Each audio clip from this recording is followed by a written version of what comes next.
సర్కారు తీరుపై సమగ్ర శిక్ష అభియాన్ ఉద్యోగులు భగ్గుమన్నారు. రేవంత్ రెడ్డి తమకు ఇచ్చిన హామీలను నెరవేర్చకుండా కాలయాపన చేస్తున్నాడని ఆగ్రహం వ్యక్తం చేశారు. నాగర్ కర్నూలు జిల్లాలో సమగ్ర శిక్ష అభియాన్ ఉద్యోగులు నిరవధిక సమ్మెకు దిగారు. గతంలో కాఫీ తాగినంత సమయంలో మీ సమస్యను పరిష్కరిస్తానన్న సీఎం ఇప్పుడు తమను పట్టించుకోవడం లేదని ఆవేదన వ్యక్తం చేశారు. తమ సమస్యలను డిమాండ్లను పరిష్కరించే వరకు వివిధ రూపాల్లో నిరవధిక సమ్మె చేస్తామని సమగ్ర శిక్ష అభియాన్ ఉద్యోగులు తేల్చి చెప్పారు. దీనిపై మరింత సమాచారం మా ప్రతినిధి శేఖరాచారి అందిస్తారు. తమకు ఇచ్చిన హామీలను డిమాండ్లను పరిష్కరించాలంటూ సమగ్ర శిక్షణ అభియాన్కి సంబంధించినటువంటి నాగర్ కర్నూలు జిల్లా ఉద్యోగులు నిరవధిక సమ్మెకు దిగారు. బస్టాండ్ సమీపంలో నుండి పాత కలెక్టరేట్ ముందు వాళ్ళు నిరవధిక సమ్మె చేస్తూ ఉన్నారు. రిలే దీక్షలు వదిలిపెట్టారు. మా సమస్యలు తీర్చే వరకు కూడా మేము ఈ దీక్షలను వదలమని చెప్పేసి కూడా వాళ్ళు తేల్చి చెప్తున్నటువంటి పరిస్థితి కనిపిస్తూ ఉంది. ప్రస్తుతము కొంతమంది ఇక్కడ చాలామంది కూడా వందలాది మంది సమగ్ర శిక్షణ ఉద్యోగులు ఇక్కడ రిలే దీక్ష చేస్తున్నటువంటి పరిస్థితి కనిపిస్తూ ఉంది. నిరవధిక సమ్మెకు దిగినటువంటి పరిస్థితి కనిపిస్తూ ఉంది. వాళ్ళతో మాట్లాడించి మరిన్ని విషయాలు కొంతమంది ఉద్యోగులతో చెప్పండి, ఏంటి మీకు డిమాండ్లు? అంటే మీకు ఏం హామీలు ఇచ్చారు? ఆ డిమాండ్లు ఇప్పటివరకు ఏమైనా పరిష్కారం అయ్యా? ఎప్పుడు పరిష్కారం అవుతాయని చెప్తున్నారు? ఏ డిమాండ్ కోసం మీరు ప్రధానంగా ఈ సమ్మెకు దిగారు? మేము ఇప్పటి వరకు అయితే రాష్ట్ర స్థాయిలో సుమారు 22,000 మందిని సమగ్ర శిక్ష ఉద్యోగులను పనిచేస్తున్నాము. 22,000 మంది ఉద్యోగులను సమ్మె చేస్తుంటే గత సంవత్సరంలో సెప్టెంబర్ 13వ తారీఖు నాడు రేవంత్ రెడ్డి గారు ఏకశిలా నగరానికి వచ్చి వరంగల్ పార్క్ దగ్గర మాకు వచ్చేది కాంగ్రెస్ ప్రభుత్వమే, మేము హామీలు అమలు చేస్తాము, మీకు కావాల్సింది రెగ్యులరేషను, మేము వచ్చేది మా ప్రభుత్వమే, మమ్మల్ని గెలిపించండి, మీకు ఏమైనా హామీలు కావాలంటే మేము గెలిచిన తర్వాత సగౌరవంగా మీ యొక్క ఉద్యోగులను పిలిపించి రెగ్యులరేషన్ చేసి సచివాలయానికి మీకు ఛాయదాన సేపల్లే మేము జీవో ఇచ్చి పంపించి ఏర్పాటు చేస్తామని చెప్పి ఆ రోజు హామీ ఇచ్చాడు. ఆ హామీ ఇచ్చి కూడా ఇప్పటికి నేటికి 15 నెలలైంది, పూర్తి కావచ్చింది సుమారుగా. మేము ఇంతకుముందుకు రిప్రజెంటేషన్ ప్రగతి భవన్కి ఇవ్వడానికి వెళ్తే అతను అన్నాడు, నేను ఇతనికి వీళ్ళకు హామీ ఇచ్చాను, ఇప్పుడు అంతలో వీళ్ళు మా అంచుకు రానివ్వకండి అని చెప్పడం జరిగింది. కాలం వెళ్తుంది, సమయం పోతుంది, మేము కూడా వృద్ధులమైన సుమారుగా ఏజ్లకు వచ్చినాం. పిల్లల పెళ్ళిళ్ళకు కుటుంబ పోషణ భారం లేక పోషించలేక మేము చాలా ఇబ్బందులు పడుతున్నాం. ఇచ్చిన హామీని నెరవేర్చమంటున్నాం. గొంతెమ్మ కోరికలు ఆయన కోరతలేదు. రెగ్యులరైజ్ చేయాలి. ఆల్ సమగ్ర శిక్ష అభియాన్ ఉద్యోగుల మొత్తాన్ని తెలంగాణ వ్యాప్తంగా రెగ్యులరైజ్ చేయాలని కోరుతున్నాం. పక్కనున్న పంజాబ్, మహారాష్ట్ర, ఒరిస్సా, ఛత్తీస్గఢ్, నియర్ అండ్ తెలుగు రాష్ట్రాల్లో అయినటువంటి ఆంధ్రప్రదేశ్లో కూడా మినిమం టైం స్కేల్ అమలు చేశారు. మరి అది బీద రాష్ట్రం, ఇది ధనిక రాష్ట్రం అని చెప్పుకున్న గొప్ప రాష్ట్రం మనది.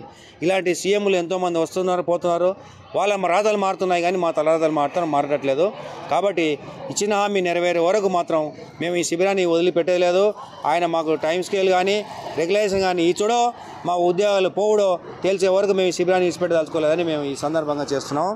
రైట్, చెప్పండి మేడం, మీరు ముఖ్యంగా మహిళా ఉద్యోగులకు సంబంధించి ఎలాంటి డిమాండ్ ఉన్నాయి ప్రభుత్వం ముందు, దాని గురించి అసలు ఏం చెప్తారు? అసలు ఇక్కడ మేము వచ్చింది చాలా కష్టపడుతున్నామండి. సంవత్సరాల తరబడి మేము ఎప్పుడు హాలిడే డ్యూటీలు ఏవంటే అవి అక్కడ వచ్చే పిల్లలు బడుగు బలహీన వర్గాల నుంచి వచ్చినటువంటి ప్రజలకు మేము భర్తని పిల్లల్ని వదిలేసి కూడా డ్యూటీలు చేస్తున్నాం. అంటే ఆ పిల్లలకు మేము సేవ చేస్తున్నాం. కానీ ఆ శ్రమకు తగ్గ ఫలితం ఎక్కడుంది? ఆ శ్రమకు తగ్గ ఫలితం ఇస్తా అని నేను రెగ్యులరైజ్ చేశాను. వరంగల్ డిస్టిక్ వచ్చినప్పుడు తను మాట ఇచ్చారు. ఆ మాట ఏమైంది? వలసల జిల్లా, పాలమూరు బిడ్డను నేను ముఖ్యమంత్రిని అయినా అని చెప్పుకున్నటువంటి మన ముఖ్యమంత్రి మాట ఎలా తప్పాడు? ఆ మాట తను నిలబెట్టుకుంటున్నటువంటి ఆశ మాకు ఉన్నది. ఇప్పటికీ కూడా మేము కాంగ్రెస్ గవర్నమెంట్ని ఎందుకు గెలిపించినాం? తప్పకుండా మాకు రెగ్యులరైజ్ చేస్తాడు అనేటువంటి ఒకే ఒక్క మాటతో, కాఫీ తాగినంత సేపట్లో కాదు మీది రెగ్యులర్ చేయడం అని సీఎం గారు అన్నారు. ఆ మాట మీదనే మేము ఇక్కడ ఉద్యమానికి పూనుకున్నాం. ఇది చరబండరాజు అన్న మాట మేము కళలు నిజం చేస్తాం. విప్లవాల యుగం మనది, విప్లవిస్తే జయం మనది అన్న చరబండరాజు మాటల్ని ఆచరిస్తాం. అది ఆచరించకుండా మేము ఉండాలంటే, విప్లవం చేయకుండా ఉండాలంటే తను ఇచ్చిన మాట నిలబెట్టుకోవాలి. ఆ మాట నిలబెట్టుకుంటాడని ఆకాంక్షిస్తున్నాం. రేవంత్ అన్న గారు ఇచ్చిన మాట ప్రకారం సమాన పనికి సమాన వేతనం అని మన దేశంలోని అత్యున్నత కోర్టు అయిన సుప్రీంకోర్టే చెప్పడం జరిగింది. కాబట్టి సార్, సమాన పనికి సమాన వేతనం ఇవ్వాలని మేము కోరుతున్నాం. కానీ అంతకు మించి ఏం లేదు. రేవంత్ అన్న తప్పకుండా మా చెల్లెళ్ళ కోరికలను అందరూ సుఖ దుఃఖాలను పంచుకుంటాడని, సుఖాల్లోనూ దుఃఖాల్లోనూ కష్టాల్లోనూ పాలు పంచుకుంటాడని ఆశిస్తున్నాం సార్. అంత విప్లవ రూపం దాల్చకముందే ఈ సమస్యని చిన్న కాఫీ తాగినంతలోనే పరిష్కరిస్తారని చెప్పారు. కాబట్టి చాలా చిన్న సమస్య, తను అనుకుంటే తప్పకుండా సాధించగలరు. సార్. రేవంత్ అన్న తప్పకుండా ఇస్తాడన్న ఉద్దేశంతోనే మేము ఈ సమ్మెకు దిగడం జరిగింది సార్. ఖచ్చితంగా మా రెగ్యులరైజేషన్ అయ్యే వరకు కంపల్సరీ ఈ సమ్మెను కొనసాగిస్తాం. ఉద్యోగ సంఘాలు అందరూ కూడా మద్దతు చెప్తా ఉన్నారు, మిగతా వాళ్ళందరూ కూడా మనకు మద్దతు తెలియజేస్తూ ఉన్నారు. ప్రభుత్వం నుంచి కూడా కొంతమంది మేము ఖచ్చితంగా చేస్తాం, సార్ ఇచ్చిండు, కొన్ని సమస్యలు ఉన్నాయి, మీకు త్వరలోనే చేస్తామని చెప్తారు. కానీ మాకు ఇంకా ఓపిక లేదు సార్. ఎందుకు అంటే స్కీమ్ యొక్క పేర్లు మారుతూ వచ్చినాయి సార్. రాజీవ్ గాంధీ విద్యా మిషన్ నుంచి సర్వశిక్ష అభియాన్ అయింది, సర్వశిక్ష నుంచి సమగ్ర శిక్ష అయింది. శిక్షలు ఎన్ని అవుతున్నాయి, మారుతున్నాయి తప్ప బతుకుల్లో మార్పులు లేదు. సో ఈసారి మా బతుకులు మారుతున్నాయి తప్ప ఈ సమ్మెను విరమించాం. అంతవరకు ఈ సమ్మెను కొనసాగిస్తాం.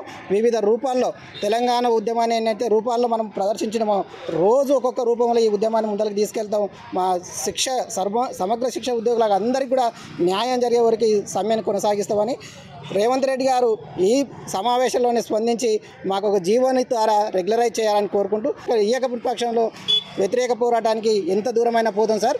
మేము ఇప్పుడు దాంట్లో ఉండి కూడా ఎన్ని ఇబ్బందులు పడుతూ ఉన్నాం.